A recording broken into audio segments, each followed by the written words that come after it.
శాంతి. ఈరోజు Murali date 7 October 2023. బాబా చెప్తున్నారు, మధురమైన పిల్లల్లారా, బుద్ధిని అటు ఇటు భ్రమింపచేసేందుకు బదులు ఇంట్లో కూర్చుని బాబాను స్మృతి చెయ్యండి. దూరాలకు బుద్ధిని తీసుకుని వెళ్ళండి.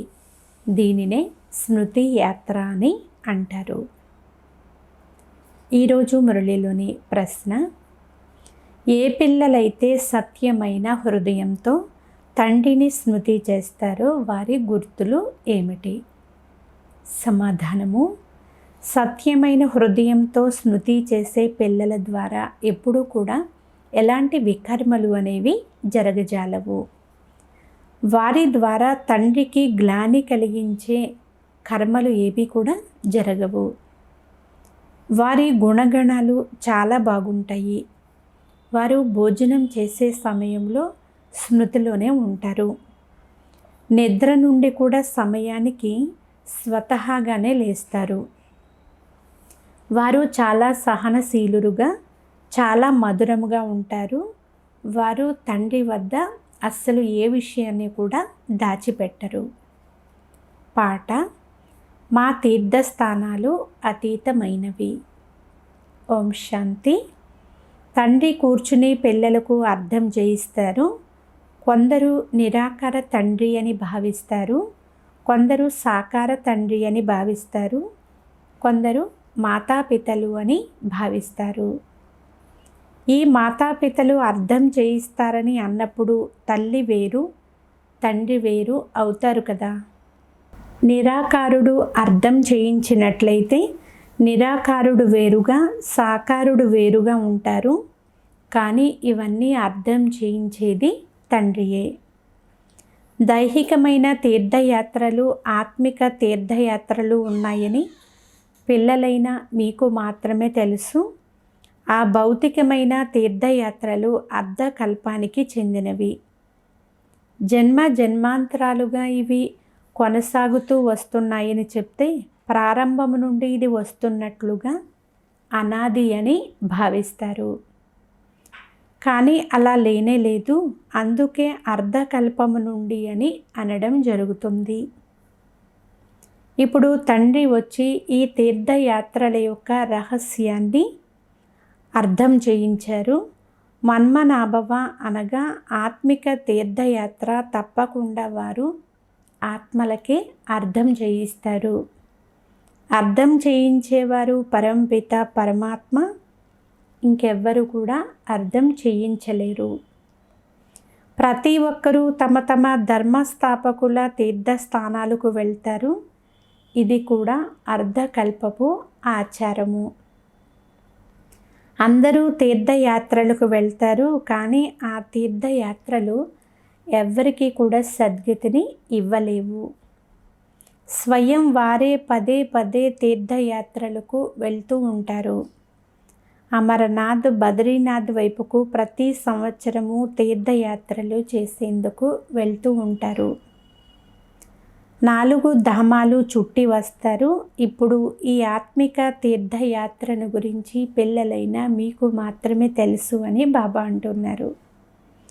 ఆత్మిక పరంపిత వచ్చి మన్మనాభవ అని చెప్తున్నారు.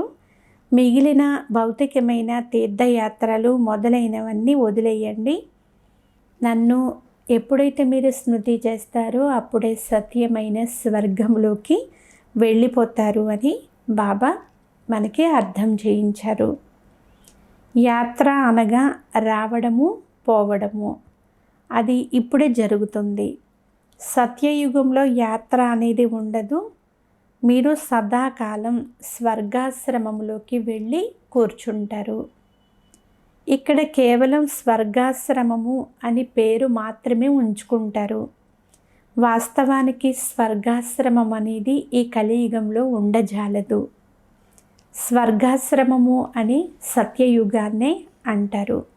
ఎందుకంటే అక్కడ ప్రతి ఇల్లు కూడా స్వర్గంలాగా ఉంటుంది. నరకానికి పదాన్ని ఇవ్వజాలరు. నరకవాసులు నరకంలోనే ఉంటారు, స్వర్గవాసులు అంటే స్వర్గంలోనే ఉంటారు. ఇక్కడ భౌతికమైన ఆశ్రమాల్లోనికి వెళ్ళి తిరిగి వస్తారు. ఈ విషయాలను అనంతమైన తండ్రి తన పిల్లలకు అర్థం చేయిస్తున్నారు. నిజానికి సత్యమైన గురువు అనంతమైన తండ్రి ఒక్కరే. అలాగే అనంతమైన తండ్రి అన్న అనంతమైన గురువు అన్న ఇద్దరు ఒకటే కదా. భలే ఆగా ఖాన్ను గురువు అని అన్న నిజానికి అతడు గురువేమీ కాదు. అతడు సద్గతి దాత అయితే కాడు కదా. అతడు సద్గతి దాత అయినట్లయితే తాను స్వయం గతి సద్గతుల్లోనికి వెళ్ళాలి. అతనిని గురువు అని అనరు, కేవలం పేరు అలా పెట్టేశారు. సిక్కులు సద్గురువు అకాల్ అని అంటారు. నిజానికి సతశ్రీ అకాల ఒక్క పరమాత్మయే. వారికే చెప్తారు సద్గురువు అని. సద్గతినిచ్చేవారు వారే. ఇస్లాం మతస్థులు, బౌద్ధులు లేక బ్రహ్మ మొదలైన వారు సద్గతిని ఇవ్వలేరు. భలే గురు బ్రహ్మ గురు విష్ణు అని అంటారు. బ్రహ్మను భలే గురువు అని అనవచ్చేమో, కానీ విష్ణువు కానీ శంకరుడు కానీ గురువు అవ్వజాలరు. గురు బ్రహ్మ అన్న పేరు తప్పకుండా ఉంది. కావున గురువైన బ్రహ్మకు కూడా ఎవరో ఒక గురువు ఉంటారు కదా. అతనే సద్గురువైన పరంపిత పరమాత్మ. ఆ సతశ్రీ అకాలమూర్తికి గురువు ఎవ్వరూ లేరు. వారు ఒక్కరే సద్గురువు. ఇంకే గురువులు లేక వేదాంతులు ఎవ్వరూ కూడా ఈ ఆత్మిక జ్ఞానాన్ని ఇవ్వలేరు. అది వారొక్కరే ఇస్తారు. బుద్ధుడు మొదలైన వారు తమ వెనుక అందరినీ తీసుకుని వస్తారు.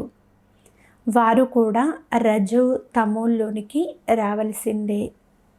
వారు సద్గతినిచ్చేందుకు రారు. సద్గతి దాత అన్న పేరు కేవలం ఒక్కరికి మాత్రమే ప్రసిద్ధమవుతుంది. వారిని మళ్ళీ సర్వవ్యాపి అని అంటారు. మరి అలాగైతే గురువులను స్వీకరించవలసిన, ఆశ్రయించవలసిన అవసరం ఏముంది? నేను గురువునే, నీవు గురువువే, నేను శివుడినే, నీవు శివుడివే ఇలా అనడం ద్వారా ఎవరి కడుపు నిండదు కదా అంటున్నారు బాబా. కానీ వారు పవిత్రముగా ఉన్నారు, అందుకే వారికి చాలా గౌరవం ఉంది. కానీ వారు సద్గతిని ఇవ్వలేరు. సత్యమైన గురువు అని ఒక్కరిని మాత్రమే అంటారు. గురువులు అనేక రకాలుగా ఉంటారు. కుస్తీలు మొదలైనవి నేర్పించే ఉస్తాదును కూడా గురువు అనే అంటారు. అలాగే వీరు కూడా ఉస్తాదే. మాయ పైన యుద్ధం చేయడం నేర్పిస్తారు. పిల్లలైన మీకు 3 కాలాల జ్ఞానం ఉంది. దాని ద్వారా మీరు చక్రవర్తులుగా అవుతారు. సృష్టి చక్రాన్ని తెలుసుకునేవారే చక్రవర్తి రాజులుగా అవుతారు. డ్రామా చక్రాన్ని లేక కల్పవృక్షం యొక్క ఆది మధ్యాంతాలను తెలుసుకోవడం రెండు ఒక్కటే. చక్రము గుర్తు చాలా శాస్త్రాలలో కూడా వ్రాయబడి ఉంది. ఫిలాసఫీ పుస్తకం వేరుగా ఉంటుంది. పుస్తకాలు అనేక రకాలుగా ఉంటాయి. అయితే బాబా అంటున్నారు, పిల్లలు మీరు ఇక్కడ ఎలాంటి పుస్తకాలు చదవాల్సిన అవసరం లేదు. బాబా మీకు ఏదైతే నేర్పిస్తున్నారో, ఏదైతే చదివిస్తున్నారో దీనిని మాత్రం చాలా బాగా అర్థం చేసుకోవాలి. తండ్రి ఆస్తిపైన పిల్లలందరికీ కూడా హక్కు అనేది ఉంటుంది కదా. కానీ స్వర్గంలో అందరికీ ఒకే రకమైన ఆస్తి ఉండదు. అది రాజ్యము. ఎవరైతే తండ్రికి చెందిన వారిగా అవుతారో వారికే రాజ్యం లభిస్తుంది. బాబా అని పిలిచి కొంచెం జ్ఞానాన్ని విన్నా సరే వారసత్వానికి హక్కుదారులుగా అయిపోతారు. కానీ నెంబర్ వారీగా ఉంటారు.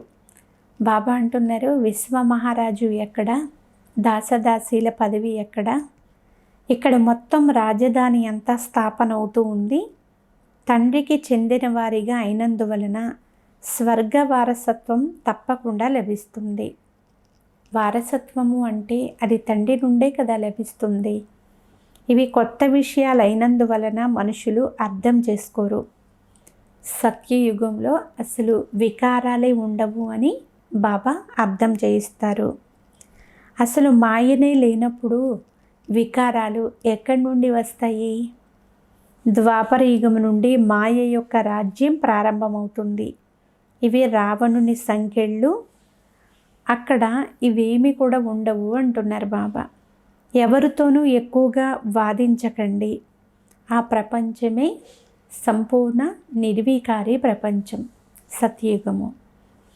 అయితే పిల్లలు జన్మించడము, సింహాసనంపై కూర్చోవడం, మహళ్ళు మొదలైనవి తయారు చేయడం మొదలైన ఆచార వ్యవహారాలు ఏవైతే ఉంటాయో అవన్నీ తప్పకుండా మంచివిగానే ఉంటాయి. ఎందుకంటే అది స్వర్గం కదా అని బాబా అంటున్నారు. పిల్లలు, ఈ ఆత్మిక యాత్రలో మీరు నిరంతరం కూడా మీ బుద్ధి యోగాన్ని బాబాతో జోడించాలి. ఇది చాలా సులభమైనది అని తండ్రి మనకు అర్థం చేయిస్తున్నారు.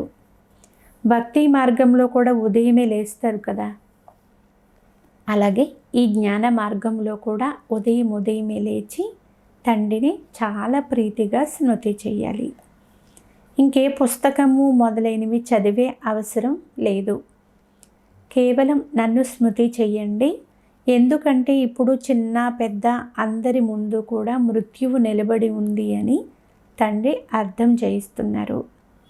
మరణించే సమయంలో భగవంతుణ్ణి స్మరించమని, అంత్యకాలంలో భగవంతుణ్ణి స్మృతి చేయకపోతే స్వర్గానికి వెళ్ళలేరు అని అంటారు. ఇప్పుడు తండ్రి కూడా చెప్తున్నారు, మన్మనాభవ, ఈ దేహమును కూడా మీరు స్మృతి చెయ్యకూడదు. ఆత్మనైన నేను ఒక పాత్రధారిని, శివబాబా సంతానాన్ని. నిరంతరం కూడా స్మృతిలో ఉండాలి. భగవంతుణ్ణి స్మృతి చెయ్యండి అని చిన్న పిల్లలకైతే చెప్పరు కదా, కానీ ఇక్కడ అందరికీ చెప్పవలసి ఉంటుంది. ఎందుకంటే అందరూ తండ్రి వద్దకు వెళ్ళాలి, తండ్రితోనే బుద్ధి యోగాన్ని జోడించాలి. ఎవరితో కూడా పోట్లాడకూడదు. ఎందుకంటే పోట్లాట అనేది చాలా నష్టదాయకమైనది అని బాబా అంటున్నారు. ఎవరైనా ఏమైనా అంటే విననట్లుగా వదిలివేయండి. పోట్లాట జరిగే విధంగా ఎదుర్కోకూడదు. ప్రతి విషయంలో కూడా చాలా సహనశీలుగా ఉండాలి. తరువాత అలాగే అర్థం కూడా చేయించాలి. తండ్రే కాక ధర్మరాజు కూడా అని అర్థం చేయించాలి. ఏదైనా విషయం జరిగితే మీరు తండ్రికి రిపోర్ట్ చేయండి. అది మళ్ళీ ధర్మరాజు వద్దకు తప్పకుండా చేరుకుంటుంది. శిక్షలకు పాత్రులుగా అయిపోతారు. తండ్రి చెప్తున్నారు, నేను సుఖదాతను, దుఃఖమును అనగా శిక్షలను ధర్మరాజు ఇస్తాడు. నాకు శిక్షించే అధికారం లేదు. నాకు వినిపించండి, శిక్షలు ధర్మరాజు ఇస్తాడు. బాబాకు వినిపించారు అనుకోండి, అంటే ఏదైనా పొరపాటు జరిగినప్పుడు బాబాకు సత్యంగా ఎప్పుడైతే తెలియచేస్తారో అప్పుడు స్వయం తేలికగా అయిపోతారు. ఎందుకంటే వీరు కుడి భుజం కదా. సద్గురువు యొక్క నిందకులు ఏ ఆధారమును కూడా పొందలేరు. దోషము ఎవ్వరిదో ఆ జడ్జిమెంటును ధర్మరాజే ఇస్తాడు. అతడి నుండి ఏదీ దాచలేరు. డ్రామానుసారంగా పొరపాటు చేశారు, కల్పపూర్వం కూడా చేసి ఉంటారు అని అంటారు. అలాగని దీని అర్థము ఆ పొరపాట్లను చేస్తూనే ఉండమని అయితే కాదు. అలాగైతే మళ్ళీ పొరపాట్లు లేని వారిగా ఎలా అవుతారు? ఏదైనా తప్పు జరిగింది అంటే బాబాను వెంటనే క్షమాపణ అడగాలి. బెంగాల్లో ఎవరికైనా కాలు మొదలైనవి తగిలింది అనుకోండి, వెంటనే క్షమించమని అడుగుతారు. కానీ ఇక్కడైతే ఒకరినొకరు తిట్టుకోవడం మొదలు పెడతారు. బాబా అంటున్నారు, మేనర్స్ కూడా చాలా బాగుండాలి కదా. తండ్రి చాలా నేర్పిస్తారు, కానీ అర్థం చేసుకోకపోతే మీ రిజిస్టర్ బాగా లేదు అని అర్థం చేసుకోవడం జరుగుతుంది. నిందింప చేస్తూ ఉంటే పదభ్రష్టులుగా అయిపోతారు. జన్మ జన్మాంతరాల వికర్మల భారం అయితే చాలానే ఉంది. దాని శిక్షను అనుభవించవలసిందే.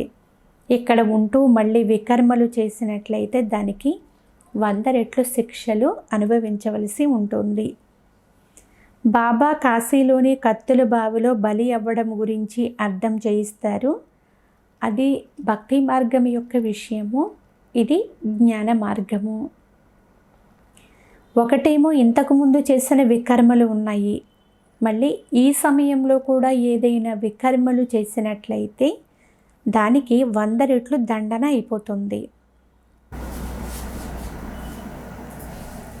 చాలా కఠినమైన శిక్షలు అనుభవించవలసి ఉంటుంది. తండ్రి ఏమో ప్రతి విషయాన్ని అర్థం చేయిస్తారు. ఏ పాపాలు చేయకండి, నిర్మోహులుగా అవ్వండి అని బాబా అంటారు. ఇందులో ఎంతో శ్రమించాలి. చివరికి ఈ మమ్మ బాబాలను కూడా స్మృతి చేయకూడదు. వీరిని స్మృతి చేయడం ద్వారా జమ అవ్వదు. బ్రహ్మలోనికి శివబాబా వస్తారు, స్మృతి శివబాబాను చెయ్యాలి. ఇతనిలో శివబాబా ఉన్నారు కనుక ఇతడిని స్మృతి చెయ్యాలి అని మాత్రం కాదు, అలా చెయ్యకూడదు. శివబాబాను అక్కడే అంటే పరంధామంలో స్మృతి చెయ్యాలి. శివబాబాను అలాగే మధురమైన ఇంటిని కూడా స్మృతి చెయ్యాలి. జిన్ను భూతం వలె బుద్ధిలో గుర్తుంచుకోవాలి. శివబాబా అక్కడ ఉంటారు, ఇక్కడకు వచ్చి మనకు జ్ఞానాన్ని వినిపిస్తారు. కానీ మనం వారిని అక్కడే స్మృతి చెయ్యాలి, ఇక్కడ కాదు అంటున్నారు బాబా. బుద్ధి దూరంగా వెళ్ళాలి కానీ ఇక్కడైతే ఉండిపోకూడదు కదా. ఈ శివబాబా ఏమో వెళ్ళిపోతారు, శివబాబా ఇతనొక్కరిలోకే వస్తారు. మమ్మాలో వారిని చూడలేరు. ఇతడు బాబా రథము అని మీకు తెలుసు, కానీ ఇతని ముఖాన్ని కూడా మీరు జ్ఞాపకం చేసుకోకూడదు. బుద్ధి అక్కడ వేలాడుతూ ఉండాలి. బుద్ధి ఎక్కడ ఉన్నట్లయితే అంత ఆనందము అంటే అంత మజా రాదు అంటున్నారు బాబా. అప్పుడు ఇది యాత్ర అవ్వజాలదు. మీది బేహద్దు యాత్ర కాబట్టి మీ బుద్ధి అక్కడే వేలాడుతూ ఉండాలి అని బాబా అంటున్నారు. అక్కడ అంటే పరంధామంలో. కానీ ఇక్కడ బ్రహ్మని ఇలా చూస్తూ ఉండడం కాదు, అలాగైతే పైకి వెళ్ళే అలవాటు పోతుంది కదా. కేవలం ఇక్కడే బ్రహ్మ కూర్చున్నట్లుగా బ్రహ్మ బ్రుకుట్లో శివబాబాను స్మృతి చేస్తూ బుద్ధిని కేవలం ఇక్కడే ఉంచినట్లయితే అది యాత్ర ఎలా అవుతుంది? ఇక మీకు పదే పదే పైకి వెళ్ళే అలవాటు కూడా తప్పిపోతుంది. కాబట్టి బాబా పదే పదే చెప్తూ ఉన్నారు, నన్ను పరంధామంలోనే జ్ఞాపకం చెయ్యండి అని. బుద్ధి యోగాన్ని అక్కడే జోడించండి. కొందరు అమాయకులు కూర్చుని బాబాని చూస్తూ ఉండాలి అని భావిస్తారు. అరే, బుద్ధిని మధురమైన ఇంటిలో కదా ఉంచాలి. శివబాబా ఎల్లప్పుడూ రథంలో ఉండరు కదా. ఇక్కడికి వచ్చి కేవలం సేవ చేస్తారు. సవారీ తీసుకుని సేవ చేసి మళ్ళీ బ్రహ్మ తనువు నుండి బాబా పైకి వెళ్ళిపోతారు. నందిపై ఎల్లప్పుడూ స్వారీ జరగజాలదు. కావున బుద్ధి సదా పరంధామములో వేలాడుతూ ఉండాలి. బాబా వస్తారు, మురళిని వినిపించి వెళ్ళిపోతారు. ఇతడి బుద్ధి కూడా అక్కడే ఉంటుంది. మార్గాన్ని సరిగ్గా పట్టుకోవాలి, లేదు అంటే గడియ గడియ క్రింద పడిపోతూనే ఉంటారు. ఇక కొద్ది సమయం మాత్రమే ఉంది. ఇతనిలో శివబాబాయే లేకపోతే ఇతనిని ఎందుకు స్మృతి చేస్తారు? మురళిని ఇతడు కూడా వినిపించజాలడు. ఇతడిలో కాసేపు ఉంటారు, కాసేపు ఉండరు, కాసేపు విశ్రాంతి తీసుకుంటారు. కావున స్మృతి పరంధామంలోనే చెయ్యండి అని బాబా అంటున్నారు. డ్రామానుసారంగా కల్పపూర్వం ఈరోజు ఏ మురళినైతే నేను వినిపించానో అదే వెళ్ళి చెప్తాను అని అప్పుడప్పుడు బాబా అనుకుంటారు. కల్పపూర్వము బాబా నుండి ఎంత వారసత్వమునైతే తీసుకున్నామో ఇప్పుడు కూడా అంతే వారసత్వం తీసుకుంటాము అని మీరు కూడా చెప్పవచ్చు. శివబాబా పేరును తప్పకుండా తీసుకోవాలి, కానీ ఇలాంటి ఆలోచన ఎవ్వరికీ రాదు. తండ్రి తప్పకుండా గుర్తుకు వస్తారు. తండ్రి పరిచయాన్ని ఇవ్వాలి, అంతేకాని కేవలం అలా బ్రహ్మను చూస్తూ కూర్చోవడం కాదు. శివబాబాను స్మృతి చెయ్యండి, లేదు అంటే పాపం పెరిగిపోతుంది అని బాబా అర్థం చేయించారు.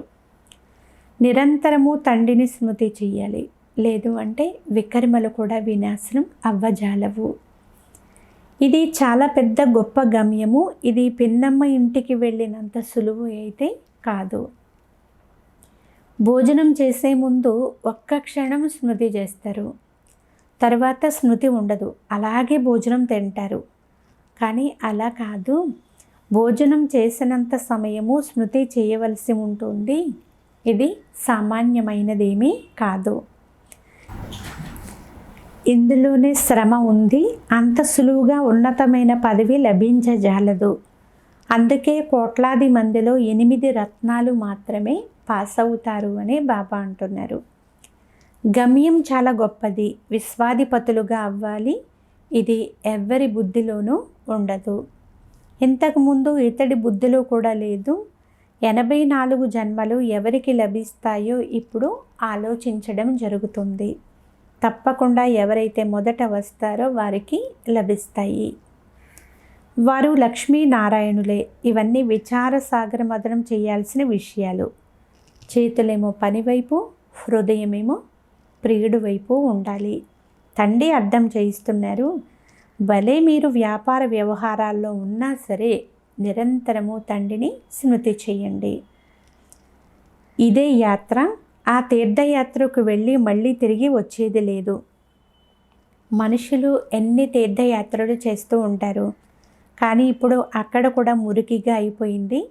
నిజానికి తీర్థస్థానాల్లో ఎప్పుడు వేశ్యాలయాలు ఉండవు. ఇప్పుడు ఎంత భ్రష్టాచారం ఉందో చూడండి. నాదుడు ఎవ్వరూ లేరు. వెంటనే తిట్టుకోవడం మొదలు పెడతారు. ఈరోజు చీఫ్ మినిస్టర్గా ఉంటాడు, రేపు అతడిని కూడా దించేస్తారు. మాయకు దాసులుగా, అనుచరులుగా అయిపోతారు. డబ్బు ప్రోగు చేసుకుంటారు, ఇళ్ళు నిర్మించుకుంటారు. అంతేకాదు ధనము కొరకు దొంగతనాలు చేయడం మొదలు పెడతారు. ఇప్పుడు మీరు స్వర్గంలోకి వెళ్ళేందుకు ఏర్పాట్లు చేసుకుంటున్నారు. స్వర్గమే గుర్తుకు రావాలి. ధారణ కూడా జరగాలి. మురళిని వ్రాసుకొని మళ్ళీ రివైజ్ చేసుకోవాలి. తీరిక సమయం చాలా ఉంటుంది. రాత్రి వేళలో ఎంతో ఖాళీ ఉంటుంది. రాత్రులు మేలుకుంటే అదే అలవాటైపోతుంది అని బాబా అంటున్నారు. ఎవరైతే బాబాను సత్యంగా స్మృతి చేస్తారో వారి కనులు తమంతట తామే తెరుచుకుంటాయి. రాత్రి వేళలో కళ్ళు ఎలా తెరుచుకునేవో బాబా తమ అనుభవం చెప్తారు. ఇప్పుడు ఇంకా నిద్ర కొరకు పురుషార్థం చేస్తారు. స్థూలమైన పనులు చేయడం ద్వారా కూడా శరీరం అలసిపోతుంది. బాబా రథం కూడా ఎంత పురాతనమైందో చూడండి. బాబా పతిత ప్రపంచంలోకి వచ్చి ఎంతగా కష్టపడతారో ఆలోచించండి. భక్తి మార్గంలో కూడా ఎంతో కష్టపడేవారు, ఇప్పుడు కూడా కష్టపడుతున్నారు. శరీరము పతితమైనదే, ప్రపంచము కూడా పతితమైనదే. తండ్రి అంటున్నారు, నేను అర్ధకల్పం ఎంతో విశ్రాంతి తీసుకుంటాను. అసలు నాకు ఏమీ ఆలోచించాల్సిన పని కూడా ఉండదు అని బాబా అంటున్నారు.